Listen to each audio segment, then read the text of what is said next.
Hi! Today I want to talk about how you can work through daddy issues and father wounds in a J-me Scorpio AF sort of a way by combining ancient and modern astrology by using your ninth and 10th house placement. In ancient astrology, the father was represented by the ninth house, while in a modern astrology, it's represented by the 10th house. Now, this does depend based on the branch of astrology that you're using. Some astrologers assign the mother to the 10th house axis and the father to the 4th house. And I've personally found when I've looked at my clients' charts, they do vary. And there are ways to track and identify which house it belongs to which parent.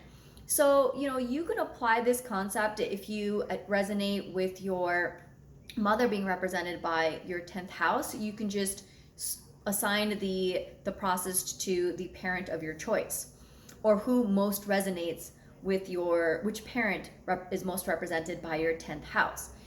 And this can be a combination. Now, what I found really interesting is that it's not something that I had planned, but something that I noticed is that growing up, my father was very much represented by my 10th house rather than my 9th house, which I find to be really interesting because my 10th house is represented by Mars. I have Aries here, and in my 9th house, I have Pisces. So using derivative houses, the 12th sign from my 10th house is Pisces, and that's in my 9th house. And since both my 9th and 10th house represent the father, what's interesting is that because Aries is the first sign, it can sometimes be a little bit more kind of self-centric and immature. And I'm not saying that this is like all Aries or that like Aries are problematic. That's not what this is about. It's just that there's a youthfulness to Aries, right? And that can manifest in positive or negative ways. And in the case with my father, in my early childhood, it happened to be negative. And what I noticed is that over time, as we both started to do the work, as we both started to heal, my dad started to be more represented by my 9th house, which is 12 houses away. And the 12th house is about healing, letting go. It's about wisdom and stuff. And on top of that, I have Pisces here, which is also that same energy as well. So it's got like this double meaning and this double significance. So I encourage you to sort of explore this, where you can look at your 10th house, and if this is the house that is representative of your parent, think about what challenges you have with this parent. Are there any challenging aspects with the planet or planets that rule your 10th house? What house and sign is that planet in? What are the aspects that the planets have to each other? And what sign do you have 12 houses from your 10th house, which is your 9th house? Okay, this can be potentially manifested as the healed relationship or the healed relationship you have with your father, whether that is inclusive of your father still being a part of your life or not. That's a personal thing that I'm not going to get into. In a world with billions and billions and billions of fucking people, it makes zero sense to me to have a generalized projection and say they're your family, you have to absolutely keep them in your life. That's not necessarily healthiest for everyone. And it's important to, if you're being abused and mistreated and it's not something that's being resolved, don't turn DNA into an opportunity for someone to abuse you and be detrimental to your well-being. Now, with that said, don't use avoidance, or you don't have to use avoidance as a form of protection when there is a chance and an opportunity to reconcile and heal. So that's a personal decision between you guys. But this is something you can do independently or, alongside with your father. It's entirely up to you. But it's something that I kind of did on my own. And what I find really interesting is that as I've done my own work, as I healed, as I forgave, as I leaned into my spirituality, I started to change and grow, and my relationship with my father changed. And that was also largely in part because he changed as well. And I realize now, we both healed, we both let things go. And as a result, he is now operating more out of my 9th house. So I thought that was really interesting. Now, if you resonate with the idea that your father is represented by the ninth house rather than the 10th house, you can use this same system. And the 12th from your ninth is your eighth house. And in some ways, this might actually be more powerful for you because your eighth house is about trauma processing, trauma healing, trauma triggers, and so you can ask yourself, what are some things to let go of? What are some traumas that I have to work through that is going to help me to heal and change my relationship either with my father or the father wounds that I developed as a result of a complicated and painful relationship with my father. So this is some different ways that you can just kind of take a look at it. And for those of you guys who want to learn a little bit more, I'm going to be using my chart as an example here. So I have Mars ruling my 10th house because I have Aries here. And I have Mars conjuncting Saturn. And so this is like a really interesting dynamic because it creates this like push and pull reaction. Saturn can be really chronic and Mars is very aggressive. And so that's sort of the chronic aggressive relationship that I had with my father. And growing up, he was very much more represented by my 10th house archetype more than my 9th house archetype. He was very Aries in nature in ways that weren't so favorable. He was confrontational, he was hot-headed, he was selfish, he was aggressive, he was violent. Like there were just a lot of problematic behaviors in the way that he conducted himself, and he really abused his power being a leader, which is what Aries is, and it's my 10th house. And so it created like conflicts and blockages and just a lot of like problems, and it just perpetuated things, which is the influence that Saturn has on Mars. And also my Mars opposes my Chiron as well. And so your Chiron it represents your unhealed wounds. It's also the modern ruler of Virgo, which represents for me my 3rd house, which represents my childhood. So the relationship that I had with my father in my childhood was really problematic. I had a lot of issues and challenges there, things of that nature. Now, interestingly enough, Mars also trines my ascendant and my midheaven. Now, our chart placements we inherit from our parents like DNA, like our significant placements. So I'm a Cancer rising. My dad is a Cancer sun sign. And so Mars has a positive aspect to my rising sign, which is my father's sun sign. And it also has a positive aspect to my midheaven, which is the highest point of my chart. This is like my greatest ideals. And so as it's interesting, like as he's grown into himself, as I've grown into myself, we have a better relationship now. I still have an estranged relationship with him, but there's definitely been a tremendous amount of progress. And I attribute that largely to both of us independently doing our work together. And again, this isn't something that I planned, but I see how it plays out in my chart.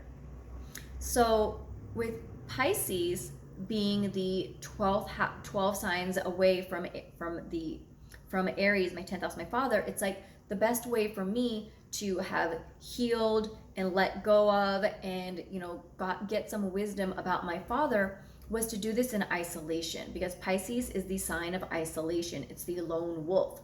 It's also my sun sign. And I also have my sun here. So literally healing my relationship with my father has been a spiritual experience for me. The sun is one of the planets that represents the father as well.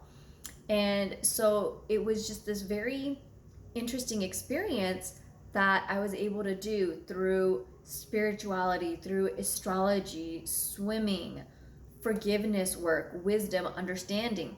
I don't excuse, and I'll never condone some of the things that he did because it'll never be okay. There are people whose lives have been permanently damaged from the things that he's done, which is a liability. It's unfair, and I'm not going to be okay with that.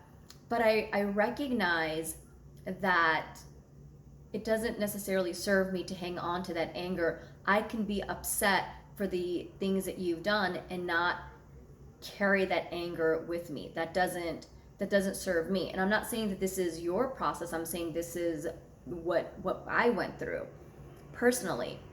And I think I just started to see things differently.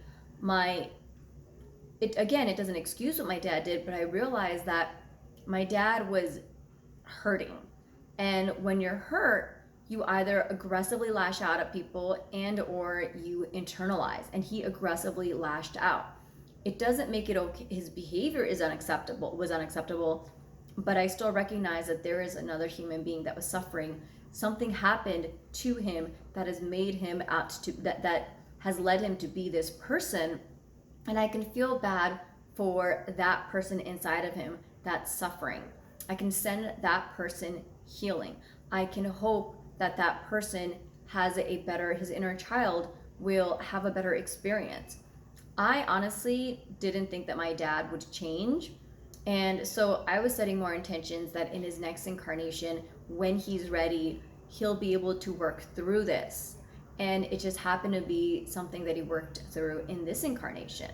Whereas my relationship with my mother is different, and she's not someone that I don't expect to have a relationship with her because of the type of, it's a different reason, and I can create a separate video on that. If you want me to do a video on that, giving some examples, go ahead and comment with mother, mommy, wounds, traumas, and I can go ahead and do that.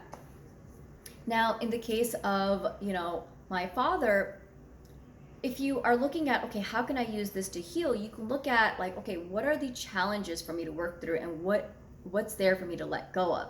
So when you're trying to address what the challenges are, you can look at your 10th house, the planet or planets that rule that 10th house. Look at the challenging aspects. In my case, this was Mars conjunct Saturn, my Mars opposing Chiron, things of that nature. Now, the degree that your Chiron is tells you the age at which this specific trauma, this unhealed wound, was activated in this incarnation. And we all have traumas, and there are different ways to work through it. But whatever trauma is associated with your Chiron, this is something that you're meant to confront and face in this incarnation. So this is something that I've worked on. It's in my 11th house, and I've gotten a lot of support from my friends, which is what the 11th house represents. And I've done a lot of healing.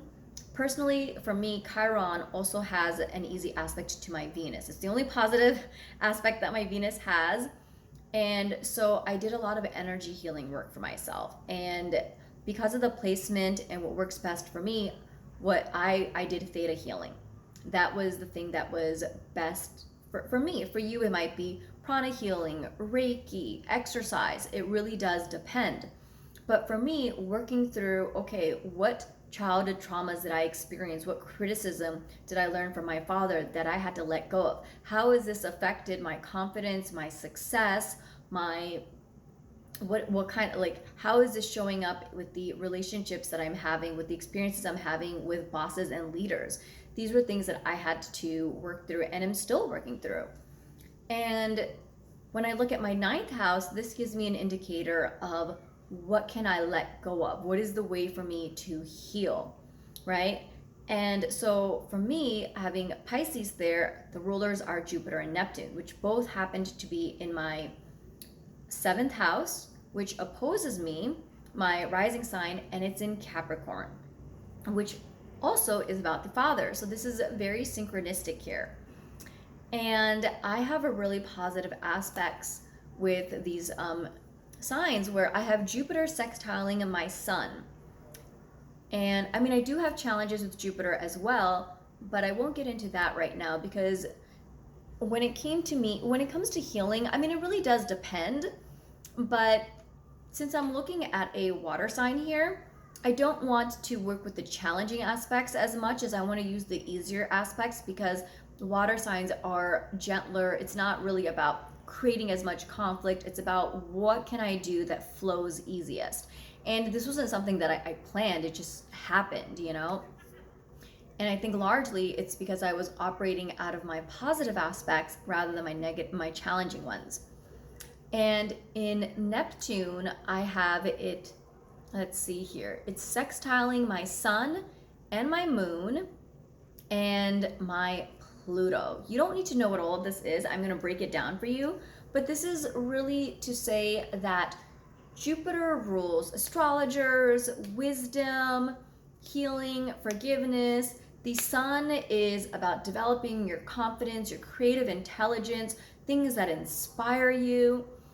And I did notice that it was just something, it was an indirect result. But as I grew into myself, as I pursued careers where I was putting myself in the spotlight, which is very sun and solar energy, I started to develop more confidence in myself. I started to have more wisdom. I was working with international clients. Before I was an astrologer, I was a mindset coach. And that's very Jupiter. That was my career, which is my sun. And before that, I worked in promos and marketing, and I worked a lot of trade shows. I've been put in the spotlight a lot. I've been a product specialist, presenter, I've worked everywhere, everything from like auto shows to tech shows to concerts, all these different stuff. And I was very much in the spotlight. And these were things that ultimately helped me. I started to feel more confident in myself. And I think that really helped me because as a kid, my dad was really blocking me in expressing myself and my leadership skills, and it was villainized, especially growing up in a Japanese Korean household, but primarily Japanese. I grew up in an environment where kids are meant to be seen, not heard. And I'm very outspoken and stuff, and so we butted heads a lot. And I don't agree with a lot of the things that some of the things that go on in my culture. And so I challenge that constantly. And I don't think it's fair to teach children and girls that you're not allowed to speak up because of your gender. That's ridiculous to me. And so this was a conflict that I had. And as I grew into myself, as I got into environments where I was encouraged to speak up, I started to feel confident about myself. I started to feel good about myself. And I think in that process, I subconsciously and unconsciously made some shifts and realized, oh, the beliefs that I inherited and internalized that I got from my dad, that I'm not allowed to speak up, it just started to gently start to slip away because I realized that's not true. Those were deceptions. Those were illusions. That's manipulation and deceit. It's crap. And once I realized that, I started to heal. Now, with Jupiter ruling my ninth house and healing, some of the things that I did to let go was also having a positive aspect to Pluto. This is about trauma healing. This is also, interestingly enough, I have Pluto in my fifth house, which is again putting myself in the spotlight. But it's also the way that I expressed myself. I wrote and I did a lot of therapy as well. This very much healed me. And I went down the rabbit hole and I talked about the things that upset me, things that I thought were unacceptable, and that allowed me to work through some of this stuff. Now, with Neptune, I have positive aspects to my sun and my moon. And so this is very similar, but I would say it was more energy healing, it was more forgiveness, it was recognizing some of the things I already mentioned, that my dad was someone who was suffering, and I started to show compassion for someone like that. And that part of healing is that I've experienced is it's about holding space for more than one thing. More than one thing can and oftentimes is true. And the more you're able to hold space for the contrast, the more you're likely to heal. Like what he did, 100% fucked up. And he's a grown-ass adult. I shouldn't have to suffer because he hasn't worked on himself. It's not fair for me to have the consequences of that, 100%. And because he didn't take accountability, because he didn't heal, he is also suffering. And I feel bad as one human being to another, seeing another human being suffer, and I hope that he finds peace someday. That was sort of the energy that I reconciled with. Now, some of you guys may look at this placement and be like, oh, maybe the forgiveness technique, what is it? The Ho'oponoma,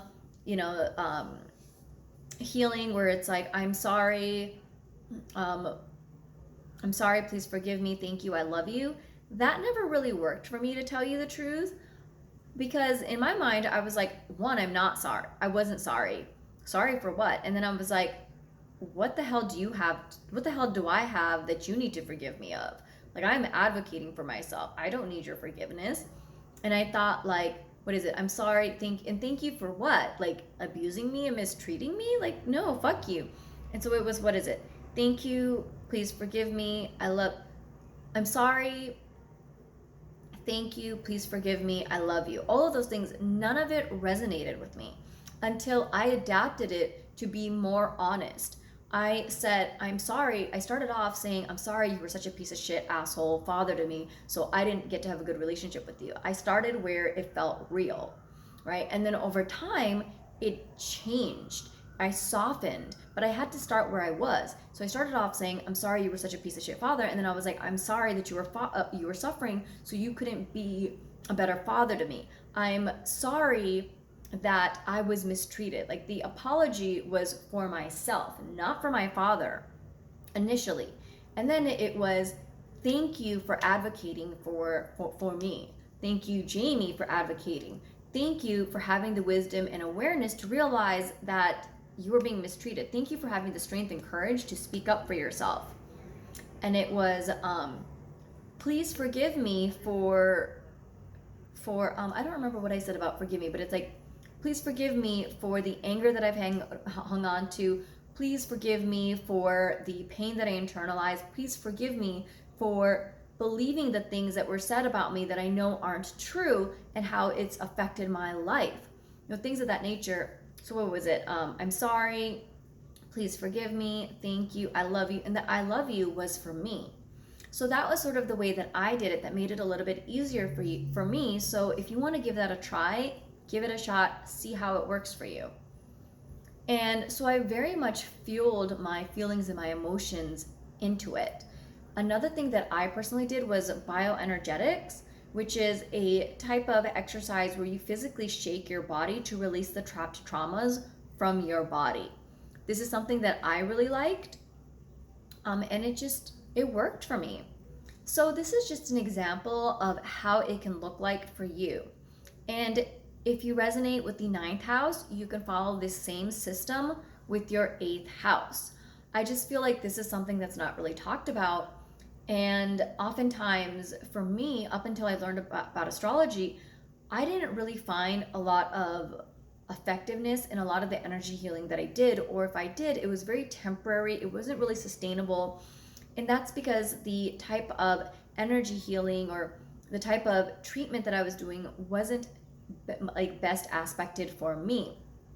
So when you start to look at your chart, you start to realize, oh, this is actually a better method for me. And it allows you to save so much time and energy because you're working with yourself. And particularly when it comes to healing, you know, the healing houses, the healing signs, they're water signs. So it's better to kind of work with that energy and flow.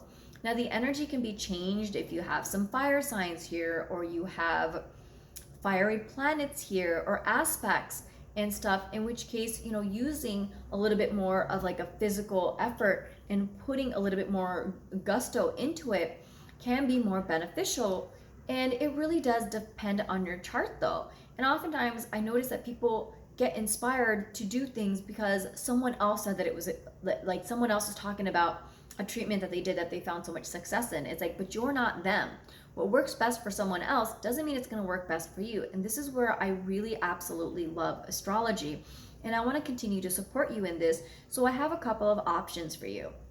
I do have a free YouTube channel where I talk about the best way for you to process your traumas based on your 8th house placement, the sign and the element you have here. And I give examples of the type of treatment that you're going to be the most receptive to, depending on your rising sign, your 8th house placements, things of that nature.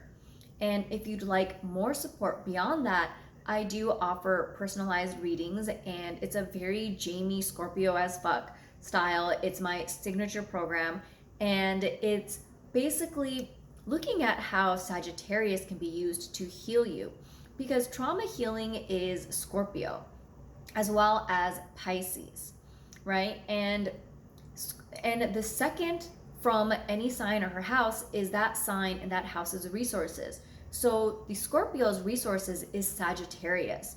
So really the path to healing from the really nitty-gritty pain of traumas is is largely based on Sagittarius in the way that I look at charts.